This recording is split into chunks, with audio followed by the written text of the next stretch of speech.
Hey there, friends, and welcome back to another 3-Minute Thoughts. My name is Derek, and in the next 3 minutes, we're going to take a look at Deuteronomy chapters 28 and 29. In these two chapters, we see blessings and warnings, along with a renewed covenant for God's people. Chapter 28 is one of the most dramatic chapters in the entire book of Deuteronomy. It lays out the blessings and curses that will follow Israel's obedience or disobedience to God's covenant. It should be obvious, but sometimes stating the obvious is important. Blessings come from obedience, and disobedience brings curses. First, the blessings. If the people faithfully obey the Lord, their lives will flourish. They will thrive. They'll be blessed in the city and in the country, in their families, in their crops, their livestock, their work, and even in their battles. God will bless them immensely. God promises to establish them as his holy people, make them successful, and cause other nations to respect them, to fear and revere them. There's a very clear message here. Obedience leads to a full and fruitful life under God's care. But then the tone shifts dramatically. For the rest of the chapter, we're going to find an outline of the curses that will come if Israel turns away from God.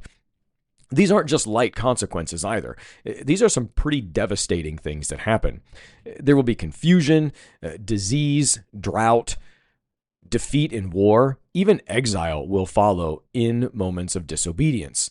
Economically, socially, and spiritually, things will fall apart. Even the blessings that they were once able to enjoy will become burdens to them. It's a hard passage, but it communicates the seriousness of God's covenant. Here he says, this relationship matters. Don't take it lightly. Then in chapter 29, it brings the people back to a place where they're able to focus again on who God is after all this intensity of blessings and curses. Moses reminds them of everything they've seen, the miracles in Egypt, the journey through the wilderness, and all the things. And yet he says, the Lord has not given you a heart to understand until now. In other words, this moment is a turning point in their lives. Moses invites them to a renewed covenant, not just with the people standing there, but with their descendants too. Moses here emphasizes that they are responsible for remembering and keeping God's ways, especially when they enter a land full of idols and temptations. If someone among them thinks they can do their own thing and still be blessed, they have been deceived. These chapters remind us that God desires obedience, not to control us, but rather to allow us to experience the blessings he already has in mind for us. That's it for today. Be well, friends.